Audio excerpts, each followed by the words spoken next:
Actually, it's quite an exciting opportunity for me to speak to the people who are deeply concerned about something that I am also concerned about, AI and how it applies to society. It's all very well talking about technology stuff, which I'm quite happy to play with, but a lot of people usually ask, so what? And this is actually about the so what, this particular conversation, I hope. So we'll just get started and we'll talk about the so what. Well, His Highness made a very clear sentiment and ambition to touch the lives of every individual to achieve a happier life for all. It's a very clear statement, and we all know it. But how do we do that? And more importantly, in this context, how can AI help in this regard?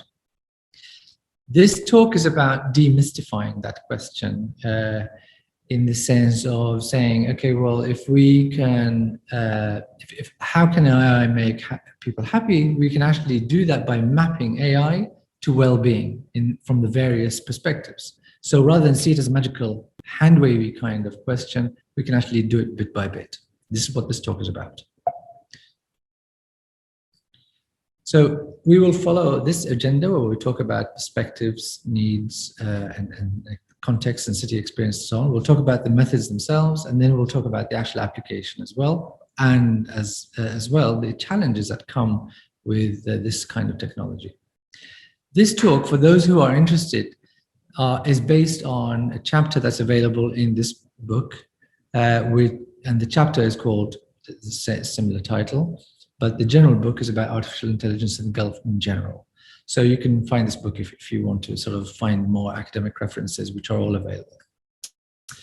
Right, so perspectives. So in order to answer this quite seemingly fluffy question, it's more useful to anchor the whole thing in discrete perspectives. So from this angle, what does the answer look like? So from the needs point of view, as in what do people need, I can answer this question from the context of use and also from the city. And we will be talking about each of these perspectives individually. So from the needs perspective and digital well-being, well, it's about well-being, meaning that it's about how people's the quality of people's lives turns out and how we can address that and improve that. And it turns out that we can actually just call that needs, and it's easier than to define what well-being is or what happiness is. So essentially, we've got 5 types of needs. Affective, meaning fun time, emotional sort of, good times, chocolate, ice cream, that kind of stuff. Everybody needs that, we know that. But that's not the be all and end all of everything. We also need basic stuff. I need to be able to get at my services easily and more accessible and so on. So basic stuff is also important, and that'll make me happy too. I also have cognitive and evaluative needs, and we will address these specifically in a little while on the next slide. But they're essentially about how I think about my life, hence cognitive. And deeper and eudaimonic needs is about a sense of something bigger than me, sense of deeper self or deeper meaning in my life. And there are enabling needs, which are external and internal ones. External meaning that autonomy in the sense that I can do stuff, I live in a place where I have freedom to do, or internal meaning I have a sense of optimism, and these enable the above. So all of this is essentially what will happen if I actually address these needs for people in the city. I will just trying to move this window here. I will be able to suffice the needs of the people, their well-being will go up. So what are the cognitive needs? Cognitive needs essentially is the domains in life that I think about. And there are not an infinite number. There's a set number, and these that you see in front of you are essentially most of them. And for each of them, you can ask me a question: to what extent are you happy with your health, for example? And I'll be able to give you a score of 1 to 10. And if I averaged all those up, and then that's essentially my score for overall my life, on a score of 1 to 10, how is my life? That is what this is a measure of. Okay.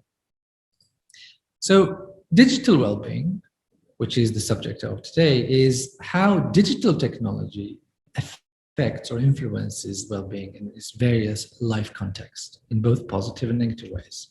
So when we talk about digital well-being, we're talking about the extent that digital technology affects all this stuff. Digital well-being itself is something that's well defined, and in fact actually is part of the UAE National Strategy for Digital Well-being that was launched by His Highness at the beginning of this year, and was organized by the Digital Well-being Council. And essentially, digital well-being is, aside from the foundational piece of digital literacy and information ethics, meaning that these are important for you to have digital well-being in the first place, there are operational, novel, and indirect influences. Operational meaning stuff that directly touchable or visible, or I can sort of sense it straight away, like how much connectivity I have. Wi-Fi, as I say, is a sort of basic need. Or I can't use it, I'm frustrated, it's all clunky or not accessible. That affects my well-being. But novel stuff is something that's new in terms of it's the ability to touch our natural understanding of the world. So it's a new concept, not natural to humans. Like remote presence. Right now, we're talking to each other remotely. This is not normal. But somehow this technology, that remote presence, is going to affect my well-being, either positively or negatively. So if I had some issues with the connectivity, or I can't use this remote presence, and in fact, I can't see people in front of me right now, all I can see is a slide and I'm talking to a slide, that's actually going to affect the way I am. So all this stuff will affect us.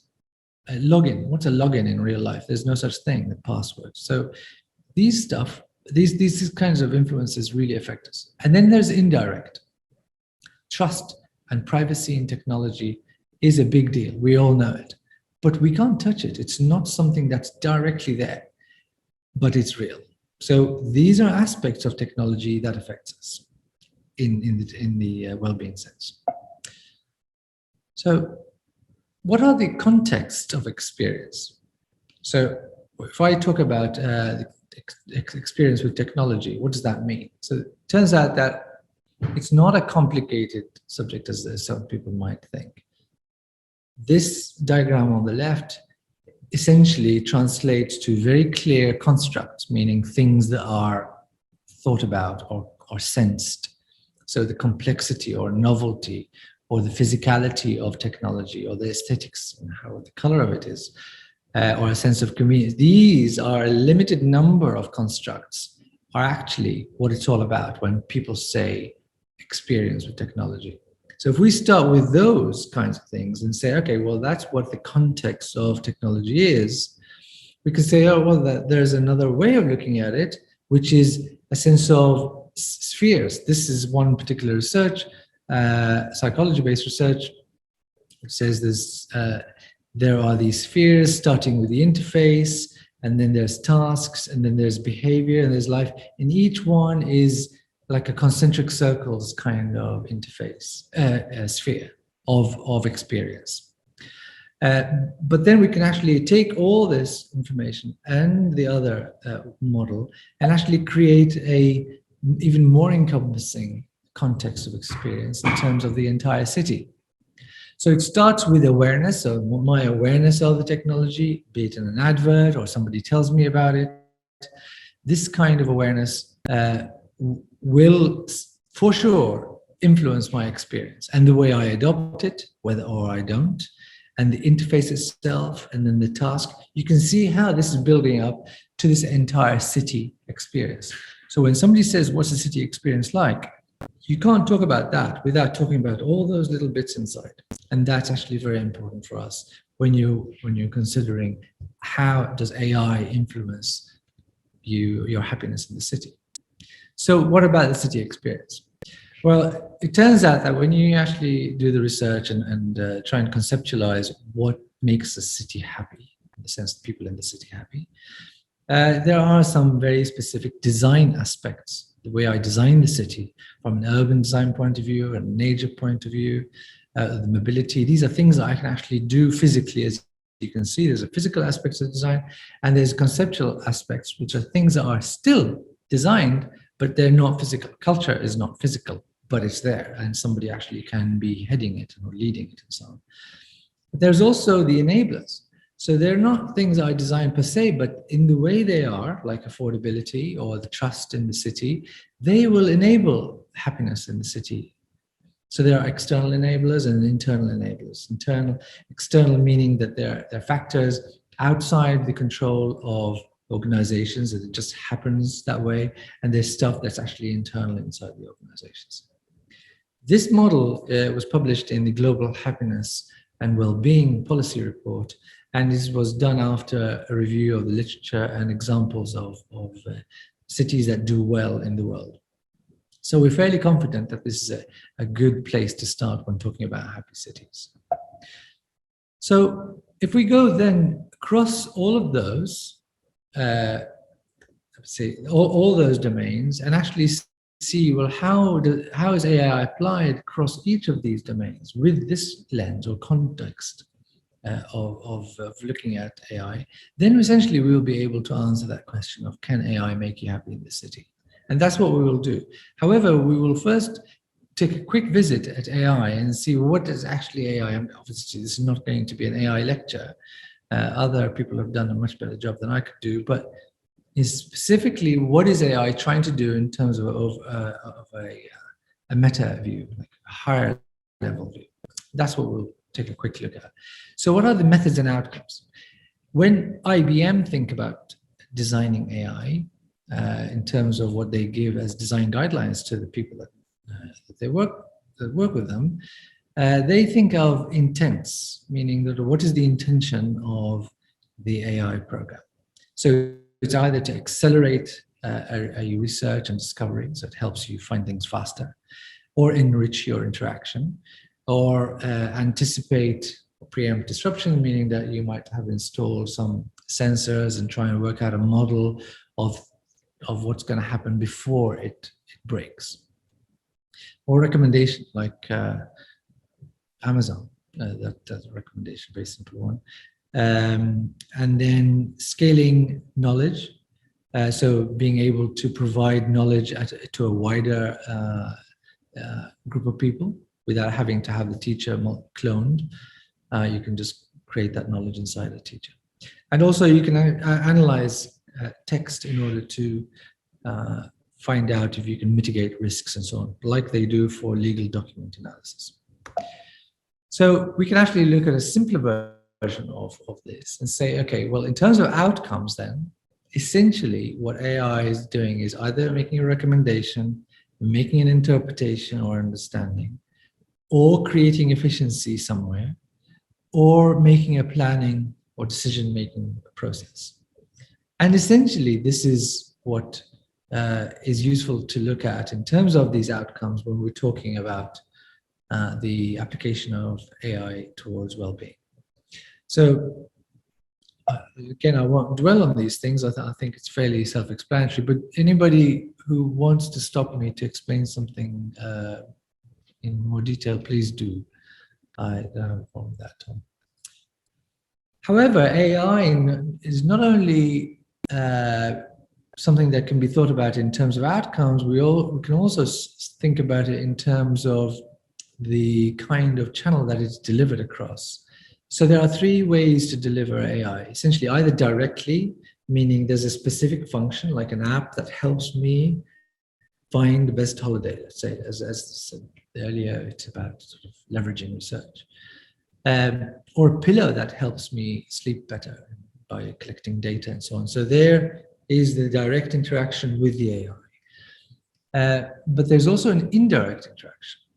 So while I'm shopping at Amazon, I get a recommendation. So I didn't actually go in for the recommendation. I went in to actually do the buying, but hey ho, AI pops up and gives me something useful. Or the taxi that gets to me quicker because it was chosen better by the AI system. So indirectly, I get these benefits through these channels.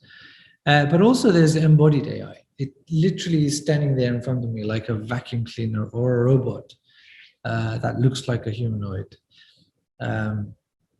Or a robot that's on an assembly line, I can see that this is a machine that's actually using AI and it is embodied physically, and it's the way it's doing things. So how then does AI get applied for well-being? So this is the sort of run through for lots of examples of answering this question. So here we go.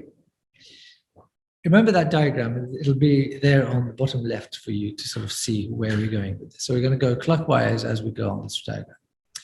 Here's a nice little example where urban design and the way that it's done is, let's see it, okay, we're doing well. Urban design and the way that it's actually envisaged across the city, and knowing that the way the design of the urban environment actually does affect the way we feel and the way our lives go. This company thought to take the images from Google Street Map and assess them for things that the AI machine can do. Like you can actually assess density or greenery or the amount of land that's being used, the amount of space and so on, and even augment it with air quality data. And then in that way, you actually can model, oh, okay, for certain areas that have more or less greenery, I can now actually set a higher or less score for the degree of livability. So in this way, they're actually collecting data from Street Map, Google Street Map, and giving a score using the robot, the AI bot, to create an automatic score across the whole city.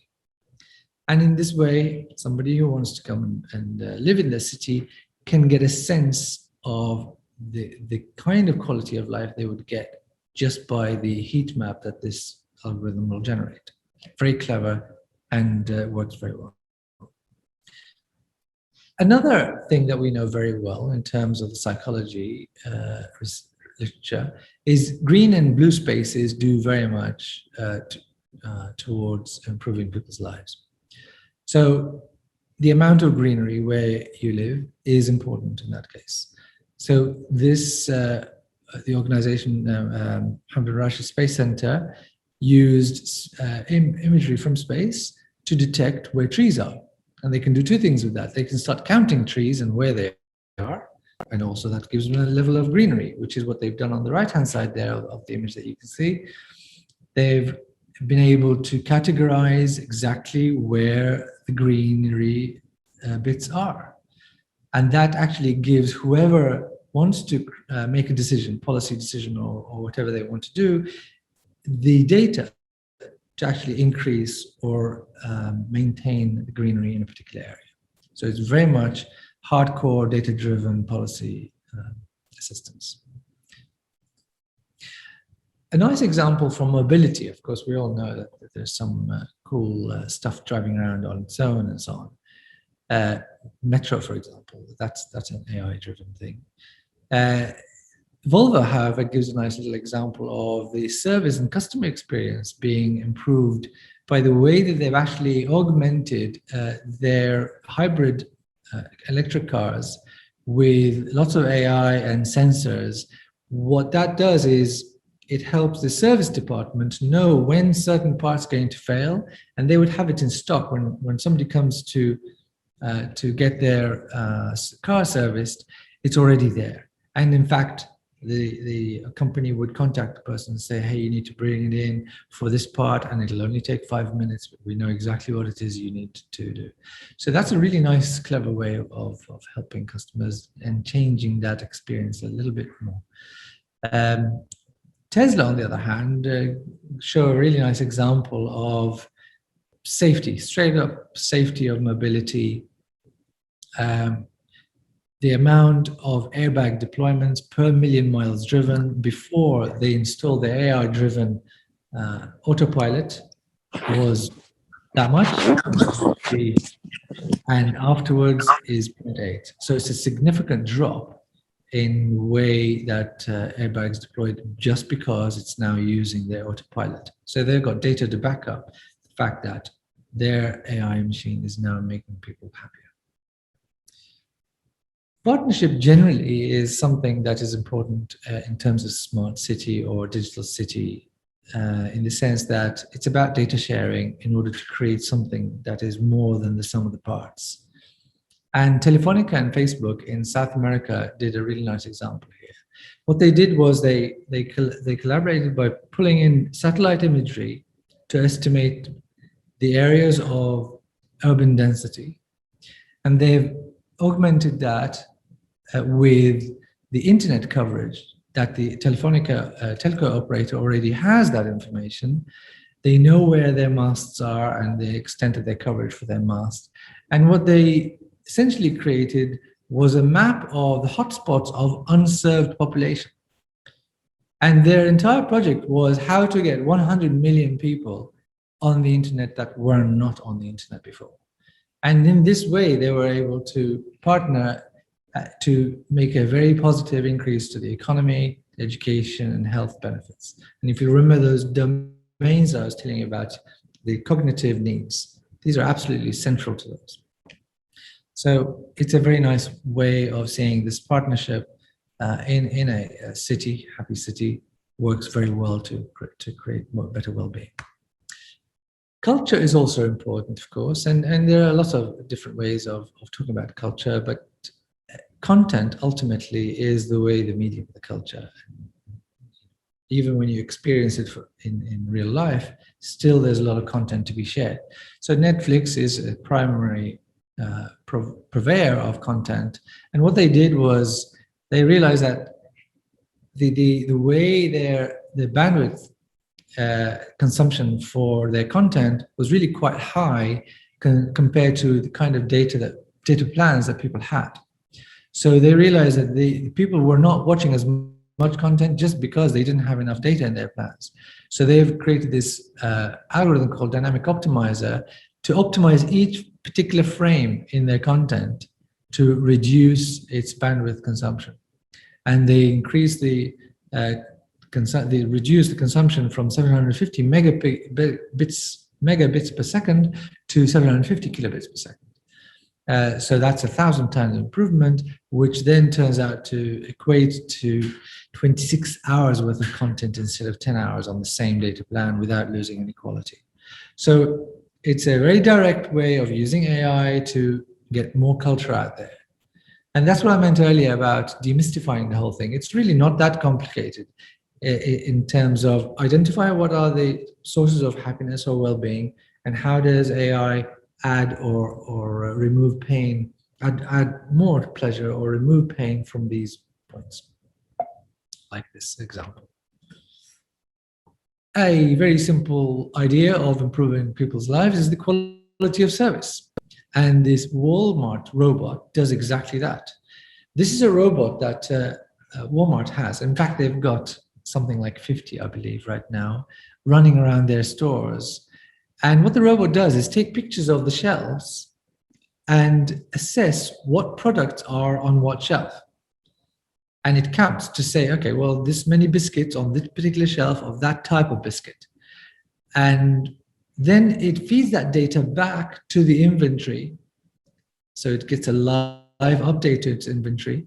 And then that data is then fed back to the customer. So the customer, when they're looking for the digestive biscuit, they know exactly which shelf it's on and if there's any stock, in fact. And that robot has been very successful, and people like it for its sort of quaintness, but definitely for its convenience. Trust is a very, very high topic on the agenda when it comes to well-being. And trust in technology and trust in commerce and the trust in the city is really quite important, of course. So how can you increase trust using AI technology? Well, this particular example is very good because it's very simple to say, take a very detailed picture, microscopic picture of a particular brand, like this Louis Vuitton bag or whatever it is. And then you can assess the degree that this is a genuine article. And in fact, it turns out this method works very well to a sense of 98% accuracy. You can tell the difference between a fake article and a real article just by using this method. And all it is they took lots of pictures of real deal bona fide the genuine brand, and then compare that to the non-genuine brand, and they can see a stark difference when it comes to this kind of method of detection. And that'll improve the trust in the brand itself, in the seller. The buyer will have more trust, and also it's a significant dent into the fraudulent economy for contraband. Safety is another obvious one, also, of course, for well-being. And this is an easy example to show where AI is used to monitor faces and looking for people who are well-known criminals or people who are undesirable at certain activities, or even behavior that is undesirable. And there's been lots of success stories out of this.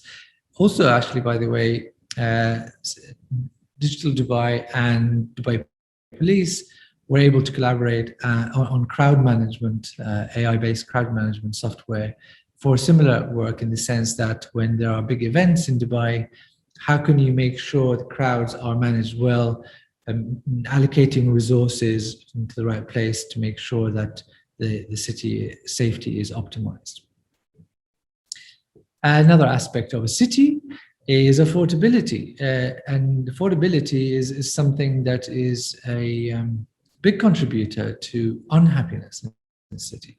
So Diwa's example here is very good, when it comes to reducing the extra cost that is borne by people with maybe some faulty equipment at home, or some reason their expenditure is due to a fault rather than actual consumption.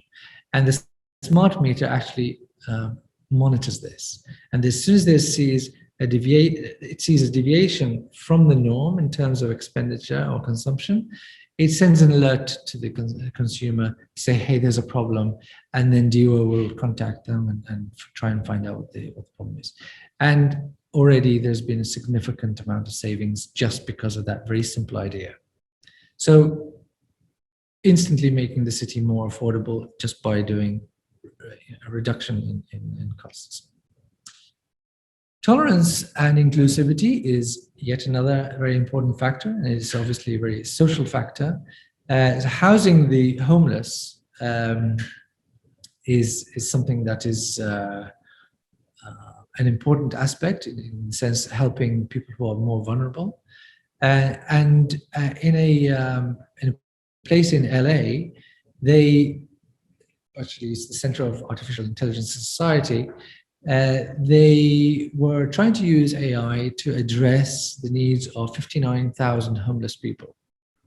The way they did that is by actually matching profiles of people where they were allocated new homes that were successful, and try and match that with potential people to allocate. So essentially, it's like a recommendation engine, but for homelessness. And that worked very well for them. So it's a very simple idea again, but it made a very nice, positive impact on these vulnerable people. Okay, so you might have seen a little sort of teaser video that we put out, but really one of the earliest applications of AI is a therapy bot. It's literally a chat bot called Eliza. And if you can see the screen and read the text there, it's just like the chatbot that you can get right now. But that was done in 1966. And it felt so real that some people, while they were testing this, felt like that they needed some sense of privacy, and they didn't want the person, the experimenter, to be standing over them and listening in on this private conversation. And this bot helped them feel good. And now, of course, there's many bots that actually work in the therapy world. But it's a very easy way to give people a sense of well-being just by giving them something quite anonymous. They know it's a robot. It's not like they don't know. But after a while, they get carried away with it. And that's actually where the value is. Some of you may have seen the movie called Her. If you haven't, absolutely strongly recommend it. It's probably my favorite AI movie. So this is a very positive way to impact people's lives in terms of well-being. So sociality then, improving online relationships. This is also a big part of a city. Sociality is defined as the tendency of groups or persons to develop social links and live in communities. The quality or state of being social. That's essentially what it is. And that's very important. We are a social animal. We need people. People need people all the time. But how do you do that in a safe way in a digital environment? And also, how can you use AI to make that environment even better? So Instagram scan content in their platform for negative content, text, video, audio, that kind of thing. But they scan it for race, gender, and appearance, looking for semantic meaning, as in meaning in the way the content is being displayed. And if they feel that the content is derogatory or actually hurting other people, they will remove it. But it's nice that their algorithm is able to distinguish between jest, as in joking between friends, or real harmful or hurtful content. So it's a nice way of using AI for sure. Here's a nice example from Dubai. So we know that one of the main reasons for cities existing at all is economy. People go around each other because they can benefit from each other, so socially and economically. So this particular company, Mr. Usta, very, very advanced company in terms of the way they think. What they've done is they've created, what the company does is provide services, home services like plumbers, carpenters, or any kind of services that a home might need. So they have found out where the hotspots are in terms of their service requirements, the menu of services. And obviously they can find out the particular timing of their service. And they've actually created this heat map. And with this heat map, they're able to tell their subline providers, people who are working with them as in the associates, where to be stationed, where is the hottest area for demand, at what time. And in this way, they actually make it much quicker service response, as well as cheaper for the service providers, because they don't have to run across the city all the time. They can just sort of center themselves around the hot areas. So it's a very nice, clever way of using very basic data, but actually to create some value for the city. Meaning, finally, is something that is ultimately what's going to drive well-being. And the famous magic makers, Walt Disney, have used technology to very much effect here by not only using their wristband thing, which allows you access and payment and ticketing and so on. They've also used the data that's being allocated, that's being collected by these gadgets to make predictive and prescriptive models in order to tell people, oh, okay, well, for the kind of stuff that you're interested in, you should go to this kind of queue first before you go to this one, because this is a shorter queue, then you can go to that one. So they give people like a guided tour to optimize their experience and make sure they walk away with really a sense of magical experience from the Walt Disney resort. So even to the extent of making memories, positive memories, AI can be used in that respect. Okay, so we talked about all the positive stuff, but of course there are challenges.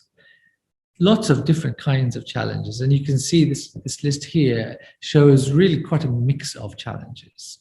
Information ethics sounds a bit sort of highfalutin. It's not actually that complicated. It just needs thinking about carefully. Social networks, we spoke about some of them just now. Digital literacy, even trust and bias. So we'll go through a few of those just to highlight some of the main ones. Part of Digital Dubai is an organization called Dubai Data. I'm sure you're all aware of this. We're able to put out the AI principles which involve ethics, security, humanity, and inclusiveness. What these are principles for any AI maker to say, follow these, and then you will more likely to make the AI good for people. And this is obviously something positive, but also we need to extend that list with, okay, specifically for ethics, what should these guidelines be about? And as you can see there, they're about fairness, accountability, transparency, explainability. Now, it's interesting to note that the reason why they're listed like this, because there's a chance that it can be unfair. There's a chance that it can be unaccountable, and so on. So this is saying, be sure that you are making a positive direction towards fairness, because it's going to be something that could become a challenge. And mental health is something that is something that's high on the agenda whenever somebody's talking about risks and challenges with regards to AI. So we live in the attention economy, meaning that our attention is being sold effectively. But attention means essentially addiction. So it's quite a sort of dangerous play that we've got ourselves into here, where addiction is a good thing for commerce and addiction is a bad thing for people. So we have to be able to manage that to make sure that people don't get into trouble on their long-term mental health. I'm sure some of you may have heard of the syndrome called nomophobia, related to the idea that I will have a phobia or a bad feeling when I don't have my phone with me. Well, that's definitely addiction to a high level. And that's why people say, oh, I've done a mobile detox. Yeah, because everyone knows actually it's a difficult thing to do, just to drop the phone, or at least for most people. And also, this kind of addiction and nomophobia and all those kinds of things can lead, and there have been many documented cases of depression due to this kind of technology. Actually, there's been cases of people committing suicide due to activities on social media. So it's really quite a serious thing. Phantom vibrations is another thing that maybe some of you have heard of, where you've got your phone in your pocket and you thought it buzzed and you pick it up and there's nothing there, there's no message. You think, well, sure, I heard it, I felt it buzz. And that is called phantom vibrations. And I have to admit that I've had that feeling once or twice, actually more than that. But it is real in the sense that there have been studies about this issue. So it's something, it's because you're preoccupied. You think, oh, they're going to buzz me, they're going to buzz me, they're going to buzz me. Oh, they buzzed me. No, they didn't. It's just this anticipation. And of course, the more that you spend time on places like social media, the more likely you are to compare yourself to others, especially ones with a sort of glitzy glam life. You think, oh, they're doing so much better than me, but actually you don't know the other half of it, but all you can see is the glitzy stuff. And then social comparison, which is a big contributor to unhappiness, becomes something that's accentuated. So we have to be careful with mental health consequences of AI. Here's an interesting risk that we should be careful of with regards to the way AI presents data to us generally. But this is actually just on a search engine, but this is a general point about how data is presented to us. So I did an experiment. These are actually searches that I've done, as you can see here on the screen. So I was in the UK, I was actually in Cambridge, and I used a VPN to connect to Germany. So therefore, from Germany, as it were, I typed in a search term on a Safari browser, Brexit UK. And it was topical at the time when I did this. And then in Cambridge, on a Chrome browser, I typed Brexit UK. And this was done at the same time. Literally, I had two browsers running, one in Germany, one in the UK. And you can see there are two different results. And to the extent that this red arrow shows you where that particular article was right at the top of one search, and on the other search results is right at the bottom of the other search. And the red box is showing you another article that moved position as well. And that's because for the search engine, it used other factors to show me what is the most relevant content to me, like location. So depending on where I am and which kind of browser I might be using, it thought what's more important to me is this instead of that. That's actually quite scary to think that we thought, people think at least, that everybody gets the same view of the world, the truth. It's not like that. Everybody gets the truth that the computer thought the person actually wants to see, because that's the most likely truth that is going to make you click on it. And if it's the attention economy, as we said just a minute ago, that's going to be a successful search engine. They're going to get more money, and then you're going to come back and so on. So it's a perpetual cycle of creating this bubble actually is more useful to a commercial organization than to create sort of random searches, or at least generic searches. So we live in a bubble, effectively, of being told what we want to hear, because we're more likely to click on it. And everybody lives in their own bubble, thinking that the other person is getting the same view as they can, and they don't. So this is called the filter bubble, is something that's really quite dangerous potentially, and we have to be aware of that. So fake and trust obviously are linked in this sense. So I'll give you some examples about stuff that you all already know about, like this video of President Obama. It's so believable, you absolutely think that is him talking. And obviously it wasn't him, we all know that. But when it comes to this picture of a cat, and there was an attack on the AI, so it wasn't actually fake. It looks like a cat to us humans. But the AI, with a slight change to the content, the AI was fooled to thinking that actually it was a guacamole. And it was very sure, it actually was more sure that it was a guacamole than it was sure that it was a tabby cat. So this is something that we have to be aware of, that these AI routines, which are helping us make decisions elsewhere, can be fooled in a very easy attack. Another attack, which is not a digital one, like the picture there, a physical one. So a sign, a road sign, which to a human being looks perfectly readable, like the one on the very right. We can look at that and read that. And the machine will look at that and actually read it to say speed limit sign 45. Which means if you are the autopilot of a car and you see that stop sign and you're fooled, you're not going to stop. You're going to go at 45 kilometers an hour through a junction. That's obviously very bad. So you can see that the fakeness is not just us. The actual fakeness can be onto the AI itself. So the AI is definitely also vulnerable. So then if we know it's vulnerable, our trust in the technology will diminish. And then if this technology has had other things built on it, then our trust in general will be diminished.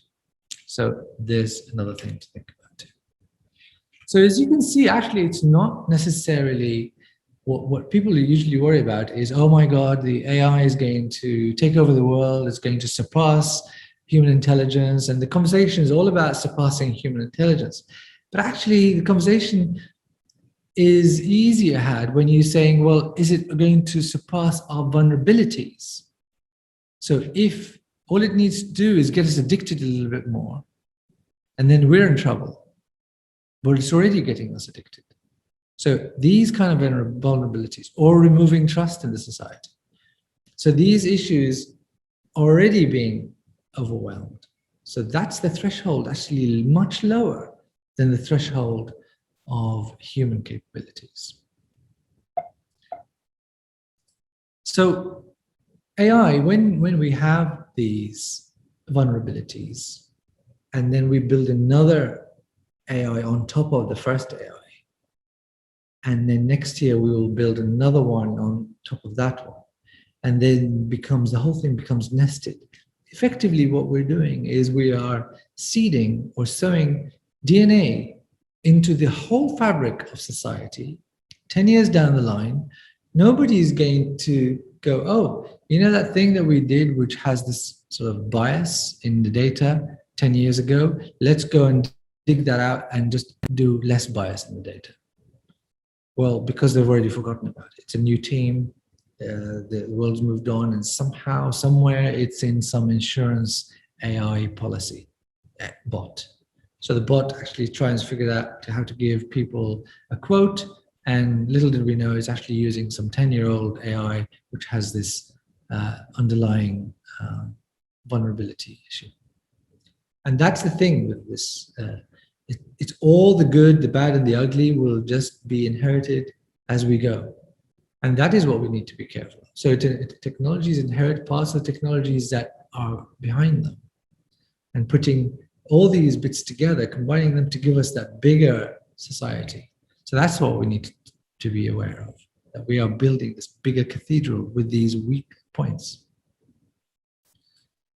So essentially, we're talking about trying to humanize AI in a socially digital city.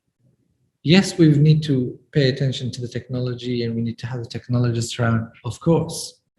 But if we do that without paying attention to the social issues, then we will end up with social problems. And that is actually quite hard to fix. And that is definitely not what we're trying to do. So AI-driven work in the real world should happen not at the pace of technology only, but it needs to also take into account the pace of humans. And that's certainly slower than the pace of technology and computer science. So in conclusion, AI and digital well-being, it's about perspectives and challenges. AI is a collection of methods. That's all it is, and technologies that can enhance people's well-being in many ways, depending on perspectives and across various channels, though with some significant risks and challenges. Thank you. Thank you, Dr. Ali. That was quite insightful and definitely given us new perspectives on artificial intelligence and on our well-being and the challenges as well. I want to open the floor for questions. If anyone would like to ask any question, you can click on the reactions button, raise your hand, and we will allow you to address the question to Dr. Ali. Meanwhile, I'd like your opinion, Dr. Ali. Do you think that artificial intelligence can make us happier from your point of view? Yeah, I mean, the short answer is yes. But happiness is a big fluffy word, which, as we discussed, let me just stop sharing here. Which can be addressed one piece at a time. You don't have to think about the whole thing in one go. So I can ask you, in which way, from my personal, physical health point of view, happier? Or do you mean from an economy point of view, happier? So I can actually start to answer your question in sort of one piece at a time, rather than just take it as one big answer. Clear. I think in many ways, you're right. It depends on how we preview or look at happiness, that we will be able to answer that. And I think based on what you've told us, that the digital well-being would always depend on how us humans use that technology and how we make it serve our humanity rather than the other way around. Yeah. I see a lot of thank yous. I don't see the questions. I was just looking through the chat. Thank you all. I just hope that all I was trying to do is actually just raise a few points so that people can think a little bit different to the sort of usual dialogue that we hear about, which is essentially technology-centric. This is a human-centric discussion, which is to say, yes, the technology, of course. And by the way, my background is applied physics. I used to definitely work on the technology at the hard phase. So I get it and I understand it and I love it and I still do it. But ultimately, a city is all about its people. And if you don't pay attention to that part, then you could end up in a hole, and it's not what you intended to do. So just pay attention to all these things early. We do have a few minutes left before we have to end this session, and I'd like to ask you, Yes. because I've got this question a lot. What got you into artificial intelligence, or what got you to think about it and to address it like that? Actually, the first time I ever used a computer when I was about 14 years old or so. My father bought me a little computer called a ZX81, and believe it or not, it had a memory of 1 kilobyte. That was its RAM. And in those days, that was quite enough. And I just tried to see, okay, well, can I make a conversation out of this? Can I actually get it to talk to me? I really do remember me trying to code a conversation inside this 1K. And I tried to understand, okay, so there's this sort of tree of answers, there's this if statements. It was a very rudimentary way of thinking about how people are thinking. And then, of course, I much later on, I got involved in AI in terms of general AI. I tried to get into the thinking behind that. But it's just, to me, it's just the puzzle of the brain rather than the puzzle of the task. But now, narrow AI is definitely the puzzle of the task, not the puzzle of how do people think. So for me, actually, the more interesting one is the general AI, which I have not been talking about at all today. That's quite interesting. Okay, 2 more minutes left, and there's a question about committing as a volunteer. Do you recommend some research sites or material that will help for PhD in AI? Yeah, actually, it's really interesting. What kind of maybe the person can actually type into the box. What kind of subtopic of AI? I mean, AI can be AI itself, or you can actually go straight to the application area. So, for example, I can go and become a geologist and then use AI for geology. Or I could just become an AI person and trying to work in AI. And it's much harder, I think, to actually just generally create something without an application for the problem. AI ultimately is a problem-solving tool. So go to the problem area and then try and find a way to get AI to help that. So combine AI with something, and then almost certainly you'll win, in the sense that AI is still, even though we've had it for a long time now, it's still quite young. So go to the particular area of interest, be it sociology, geology, biochemistry, I don't know, what do you want?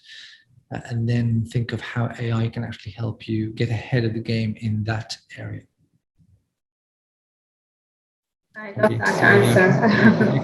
Expo is going to be amazing, and you're going to see so much cool stuff there, I'm sure. I'm actually very much looking forward to all the cool gadgetry and funky stuff there. And the expo is very much about the making sure technology and the environment work hand in hand. So that's going to be quite an interesting place for all of us, I'm sure. Do you protect your systems using AI from hackers? Yeah, actually, it's something that I am not into at all, cybersecurity. But the chances of cybersecurity people not using AI to detect patterns in unusual activity is almost zero. They've probably been doing it for years already. So I absolutely imagine AI features quite well in cybersecurity. I think as a general rule as well, AI is the best tool to fight AI. Yeah, there's an arms race there, of course, and everyone's always trying to outdo the other. Yeah. And of course, the thieves earn their living by beating the good guys, and they'll go hungry if they don't beat the good guys. So it's a funny situation. Okay, Dr. Ali, thank you so much. I don't want to take more of your time because you You have been amazing, and I think you've covered a lot of interesting information to all of us. And I hope that we get the chance to do this again, and Sure. to have you as a speaker one more time in some of our other projects. So I'll give you some last words to give a piece of advice to our audience, and then we can all leave. For me, like I say, I have been a technologist, and I really used to work at the wiring and soldering iron and oscilloscope. Really get it. I understand it. And I did a lot of coding. And the thing that made me switch to psychology is I found human beings to be the more interesting problem. It's harder to fix, but actually it's the more pressing one. So if you can combine your interest with technology, which is just a tool in order to help people actually live better lives, then you will be making yourself and humanity a service. So good luck with that mission.